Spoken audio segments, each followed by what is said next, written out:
আজকে আমি শুরু করতে চলেছি ক্লাস 10 এর গোলকের চ্যাপ্টারের পার্ট 4 এর ক্লাসটি নিয়ে। এই ক্লাসে আমরা 12, 13 আর 14 নম্বরের অঙ্কটা করে ফেলবো। 12 নম্বর অঙ্কটাই বলছে যে একটি একটি ধাতব গোলকের উপরিতল এমন ভাবে কেটে নেওয়া হলো যে নতুন গোলকের বক্রতলের ক্ষেত্রফল আগের গোলকের ঠিক অর্ধেক হয়। আগে আমরা এটুকুনি আগে করে নিই। বলছে একটি ধাতব গোলকের উপরিতল এমন ভাবে কেটে নেওয়া হচ্ছে, মানে একটা গোলক আছে বড় মাপের, একটা ধাতব গোলক আছে, এই গোলকটার উপরিভাগ এমন ভাবে কেটে নেওয়া হচ্ছে। এবার উপরিভাগটা কেটে নেওয়া হচ্ছে মানে কি, এই গোলকটার এই উপরের পার্ট থেকে কিছুটা গোল করে কেটে নেওয়া হচ্ছে। মানে এর ভেতরে আমি যদি আরেকটা গোলককে এঁকে নিই, মানে এই যে বাইরের যে পার্টটা এই পার্টটাকে কেটে নিয়ে নেওয়া হচ্ছে, এই পার্টটাকে কেটে ফেলা হচ্ছে। তাহলে আমার এখানে এই পার্টটা যখন আমি কেটে ফেলবো তখন আরেকটা গোলক তৈরি হয়ে যাবে, যেটা ছোট গোলক। মানে এই বাইরের পার্টটাকে বাদ দিয়ে দিচ্ছি, যখন কেটে ফেলছি, যখন এই ছোট গোলকটা তৈরি হচ্ছে। তাহলে বলছে এই যে বাইরের পার্টটা কেটে নেওয়া হলো, এরপরে যে ছোট গোলকটা পেলাম, এদের দুজনার যে বক্রতলের ক্ষেত্রফল হবে। তাহলে তার আগে আমি এই যে গোলকটা রয়েছে, এই গোলকটার এই যে টোটাল যে ডিস্টেন্সটা, এইটাকে, এই ব্যাসার্ধটাকে, মানে বড় ব্যাসার্ধটাকে ধরে নিচ্ছি ক্যাপিটাল আর, আর এই যে ছোট ভেতরের যে ব্যাসার্ধটা সেটাকে আমি ধরে নিচ্ছি স্মল আর। তাহলে এই যে গোলকটা, এটা তো এই যে ভেতরের গোলকটাকে আমি সাইডে রেখেছি। তাহলে এইটার ব্যাসার্ধটা কি হবে, স্মল আর, আর বড় গোলকটার ব্যাসার্ধ হচ্ছে ক্যাপিটাল আর। এবার বলছে যে এমন ভাবে কেটে নেওয়া হলো যে নতুন গোলকের বক্রতলের ক্ষেত্রফল আগের গোলকের ঠিক অর্ধেক হয়। তাহলে আমাকে বলছে এই যে নতুন যে গোলকটা পেয়েছি, এর যে বক্রতলের ক্ষেত্রফল হবে, এর বক্রতলের ক্ষেত্রফল কি হবে, 4πr² হবে। আমরা জানি 4πr² এর বক্রতলের ক্ষেত্রফল। এর যে বক্রতলের ক্ষেত্রফলটা হবে সেটা বলছে যে বড় গোলকটার বক্রতলের ক্ষেত্রফলের ঠিক অর্ধেক হবে। তার মানে বড় গোলকটার বক্রতলের ক্ষেত্রফলের অর্ধেকটাই হচ্ছে আমার ছোট গোলকটার বক্রতলের ক্ষেত্রফল। এটা আমাকে অঙ্কে বলে দিয়েছে। তাহলে এই দিকের এই 4π আর 4π কেটে যাচ্ছে, 4π কেটে গেল। তাহলে এদিকে পড়ে আছে r²/2 ইকুয়ালস টু r²। তার মানে r² ইকুয়ালস টু 2r²। তাহলে r ইকুয়ালস টু রুটের ভেতর 2r²। সুতরাং তাহলে এখান থেকে আমি ফাইনালি r কি পাচ্ছি, r ইকুয়ালস টু রুটের ভেতরে যেহেতু r এর স্কোয়ার আছে, rটা রুটের বাইরে বেরোতে পারবে, কিন্তু 2টা কিন্তু রুটের বাইরে বেরোতে পারবে না। তাহলে √2 থাকছে আর r² বেরিয়ে যাচ্ছে, শুধু r হয়ে যাচ্ছে। তার মানে আমি এখান থেকে পাচ্ছি যে capital R is equals to √2 into small আর।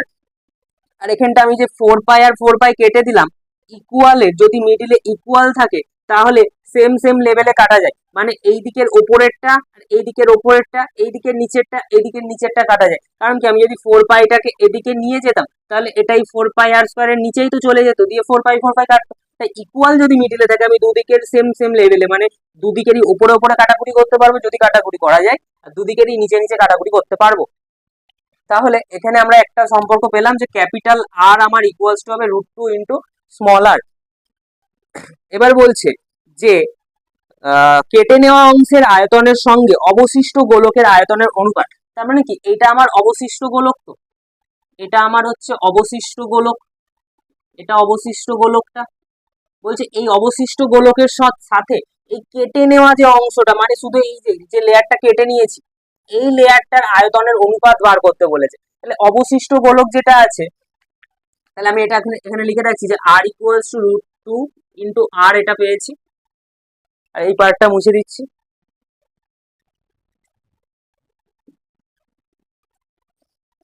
তাহলে আমাকে বলছে যে অবশিষ্ট, তাহলে এই গোলকটার আয়তন কি হবে, এই গোলকটার আয়তন কি হবে, এর যেহেতু ব্যাসার্ধ r, তাহলে কি হবে 4/3 πr³ ঘন সেমি, ঘন একক, এক্ষেত্রে তো কিছু বলে দেয়নি, তাহলে ঘন একক হলো। তাহলে এটার আয়তন এটা পেলাম, অবশিষ্ট গোলকটার আয়তন। এবার বলছে কেটে নেওয়া অংশটার আয়তন তাহলে কি হবে। কেটে নেওয়ার অংশটাও কিন্তু কিভাবে বার করব, এই যে বড় যে গোলকটা আছে, এই যে বড় গোলকটা, এই বড় গোলকটা থেকে আমি যদি ছোট গোলকটা, এই মাঝের পার্টটা, মাঝের যে গোল অংশটা আছে, এই মাঝের যে গোল অংশটা আছে, মাঝের এই গোল অংশটা, এইটা, এই মাঝের গোল অংশটাকে যদি কেটে তুলে নিই, এই মাঝের অংশটা যদি তুলে নিই তাহলে এই অবশিষ্ট পার্টটা পড়ে থাকছে, এটা যেহেতু তাহলে আমার স্মল আর ছিল, আর টোটালটা ছিল ক্যাপিটাল আর, আর এটা ছিল স্মল আর। তাহলে বড় গোলকটার আয়তন থেকে ছোট গোলকটার আয়তন যদি বিয়োগ করে দিই তাহলে অবশিষ্টটা থাকছে। তার মানে এখানে হচ্ছে কেটে নেওয়া অংশের আয়তন, কেটে নেওয়া অংশের আয়তন, কেটে নেওয়া অংশের আয়তন কি হবে, কি বললাম, বড় গোলকের যে আয়তনটা যে 4/3 পাই ক্যাপিটাল আর কিউব থেকে এই ছোট গোলকের আয়তনটা আমাকে বিয়োগ করে দিতে হবে। তাহলে আমি এই এই যে মাঝের যে গ্যাপটা, এই গ্যাপের আয়তনটা বার করতে পারবো বড়টা থেকে ছোটটা বাদ দিয়ে দিলে। তাহলে এই দুই দিক থেকে আমি দেখতে পাচ্ছি আমার 4/3 পাইটা কমন চলে যাচ্ছে, দুদিকেই 4/3 পাইটা আমার কমন চলে গেল। তাহলে 4/3 পাইটা কমন নিয়ে নিচ্ছি, তাহলে ব্র্যাকেটে পড়ে থাকছে R cube minus capital R cube minus small R cube. এইটা তাহলে আমি পেলাম যে কেটে নেওয়া গোলকের যে আয়তনটা সেটা এটা পেয়েছি, আর অবশিষ্ট গোলকের আয়তন এটা পেয়েছি। আমাকে অঙ্কে বলেছে যে অবশিষ্ট গোলকের কেটে নেওয়া অংশের সাথে অবশিষ্ট গোলকের আয়তন বার করতে। তাহলে কেটে নেওয়া অংশের এইটা, তাহলে 4/3 পাই আর cube minus small R cube, এটার সাথে অনুপাত বার করতে বলছে এই গোলকটার অবশিষ্ট গোলকের, মানে 4/3 পাই আর কিউব। তাহলে দুই দিক থেকে আমি দেখতে পাচ্ছি যে আমার 4/3 পাই কেটে গেল। তাহলে আমার পড়ে আছে যে capital R cube minus small R cube ratio small R cube. এবার আমি জানি যে ক্যাপিটাল আর ইকুয়ালস টু আমার √2 ইন্টু আর রয়েছে। তাহলে এখানে ক্যাপিটাল আর কিউবের জায়গায় আমি লিখতে পারি যে √2 ইন্টু আর তার whole cube minus R cube is two R cube, এটা আমি লিখতে পারি। তাহলে এখান থেকে আমি কি পেলাম যে √2 ইন্টু আর এর কিউব আছে, তাহলে √2 এর কিউব মানে কি, √2 কে 3বার গুণ করে লেখা, আর আর কিউব মানে তো আর এর কিউব তো পড়েই রয়েছে, মাইনাস আর কিউব, আর এদিকে একটা আর কিউব রয়েছে, এই আর কিউবটা এইটা, আর রেশিওর এই পার্টটা এইটা, আর এখানে হচ্ছে √2 ইন্টু আর তার হোল কিউব ছিল, সেটা এখানে √2 কে 3বার গুণ করে লিখেছি, আর এখানে গুণ দিয়ে আর কিউবটা, আর এর মাথায় যেহেতু কিউব আছে আর কিউব হয়েছে। তাহলে এখানে 3টে 2 আছে, মানে দুটো 2 এর জন্য একটা 2 রুটের বাইরে চলে গেল, আর একটা 2 রুটের ভেতর থেকে গেল, থাকলো আর কিউব মাইনাস এখানে আর একটা R cube is two R cube আছে। তাহলে এখান থেকে আমি দেখতে পাচ্ছি এই দুটোর মধ্যেই আর কিউব রয়েছে, তাহলে এখান থেকে আমি আর কিউবটাকে কমন নিয়ে নিচ্ছি। তাহলে আমার ব্র্যাকেটে পড়ে থাকছে √2 মাইনাস 1, এই আর কিউবটাকে আমি তাহলে এখানে ভগ্নাংশে লিখতে পারি, যে এই যে অনুপাত দিয়ে যে আর কিউবটা আছে এটাকে আমি এবার এর নিচে নিয়ে চলে আসছি যে আর কিউব, তাহলে এই আর কিউব কেটে গেল, মানে নিচে 1 পড়ে থাকলো। তাহলে ফাইনালি আমি অনুপাত কি পাচ্ছি যে 2√2 মাইনাস 1 ইজ টু 1, এইটা তাহলে ছিল আমার কেটে নেওয়া অংশের সাথে অবশিষ্ট গোলকের আয়তনের অনুপাত। ঠিক আছে, এবার আমরা শুরু করবো 13 নম্বরের অঙ্কটা।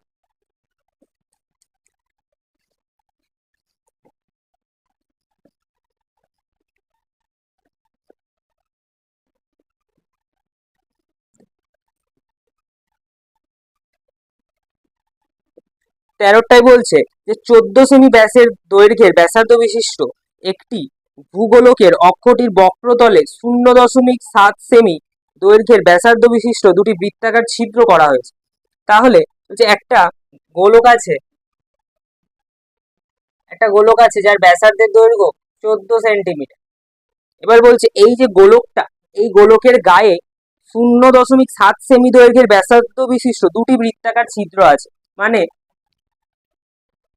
এই যে বলটা, এই বলটা হচ্ছে এক্ষেত্রে গোলকটা। এবার এই বলের গায়ে এখানে আমি ছিদ্র করছি, মানে এখান থেকে কিন্তু যে পার্ট গুলো পাবো ছিদ্র করার পরে সেগুলো কিন্তু আর গোলক হবে না, সেগুলো কিন্তু বৃত্ত হবে, কারণ তার কিন্তু কোনো গোলাকার আকৃতি হবে না, কারণ এই গায়ে যদি আমি গোল করে কাটি তাহলে এর যে প্লাস্টিকটা পাবো সেটা কিন্তু বৃত্ত হবে। ঠিক আছে, তাহলে বলছে এর গা থেকে দুটো ছিদ্র করে কেটে নেওয়া হচ্ছে, যাদের ব্যাসার্ধ বলেছে যে 0.7 সেন্টিমিটার। তাহলে আমি ছোট গোলকটাকে এখানে আঁকছি, দুটো ছোট গোলক আছে, এটা হচ্ছে 0.7 সেন্টিমিটার ব্যাসার্ধ। তাহলে এর ব্যাসার্ধটা আমাকে বলে দিয়েছে বড় গোলকটার ব্যাসার্ধ বলেছে যে 14 সেন্টিমিটার। তাহলে এর এর ক্ষেত্রে এটা যেহেতু বল বলেছে একটা, ব্যাসার্ধ হিসেবে ভূগোলকের অক্ষটির বক্রতল বলেছে, তাহলে কি হবে এখানে বক্রতলের ক্ষেত্রফল। তাহলে এক্ষেত্রে এর বক্রতলের ক্ষেত্রফল কি হবে?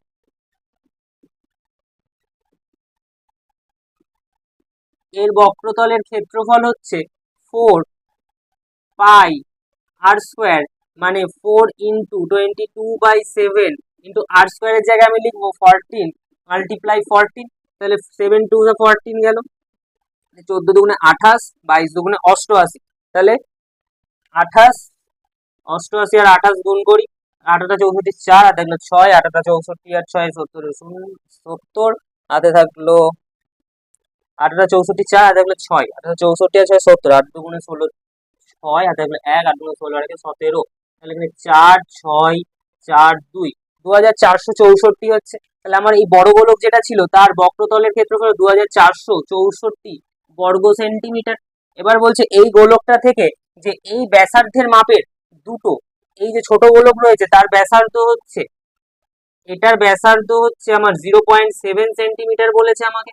বলছে এই মাপের দুটো ছিদ্র করা হচ্ছে, তাহলে ফাইনালি এই গোলকটার অ্যাকচুয়ালি কতটা পাত লেগেছে সেটা বার করতে বলেছে। তার মানে কি এই ছিদ্রগুলোর যে মাপ, এই জায়গাগুলো বাদ দিয়ে গোলকটা তৈরি করতে পাত লেগেছে। তাহলে এই যে ছিদ্রটা, এর ক্ষেত্রফল কি হবে? এই ছিদ্রটার ক্ষেত্রফল কি হবে? নর্মালি ক্ষেত্রফল কি হয়? বৃত্ত।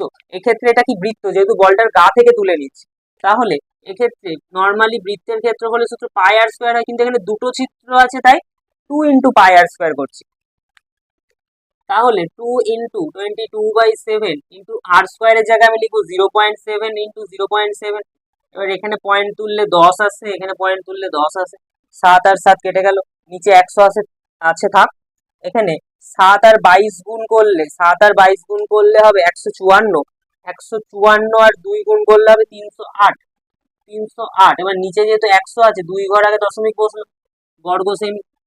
তাহলে এই যে ছিদ্র দুটো করা হয়েছে তার মোট ক্ষেত্রফল হচ্ছে 3.08 বর্গ সেমি। এবার আমাকে অঙ্কটাই বলছে যে ভূগোলকটির গোলাকার অংশের ধাতব পাতের ক্ষেত্রফল। তাহলে এই গোলাকার অংশটা কতটা ধাতব পাত লেগেছে সেটা বার করতে হবে। তাহলে ধাতব পাতের ক্ষেত্রফলটা বার করতে হবে। তাহলে কিভাবে বার করবো ধাতব পাতের ক্ষেত্রফল? যে টোটাল যে বৃত্তটার ক্ষেত্রফল বেরিয়েছে, গোলকটার ক্ষেত্রফল বেরিয়েছে, তার থেকে এই ছিদ্র দুটো মাইনাস করে দিলেই হয়ে যাচ্ছে, যে 2464 মাইনাস 3.08। তাহলে আমার অ্যান্সার হয়ে যাবে যে, এদিকে বিয়োগটা করি, যে 2464.00 3.08, 10 থেকে কাটলে 2, 9, 0, 6, 4, 2। তাহলে 2460.92, 2460.92 বর্গ সেমি। এই ভূগোলকটার পাত লেগেছে এত বর্গ সেমি পাত লেগেছে। তাহলে এবার আমরা করবো হচ্ছে 14 নম্বরের অঙ্কটা মুছে দিচ্ছি।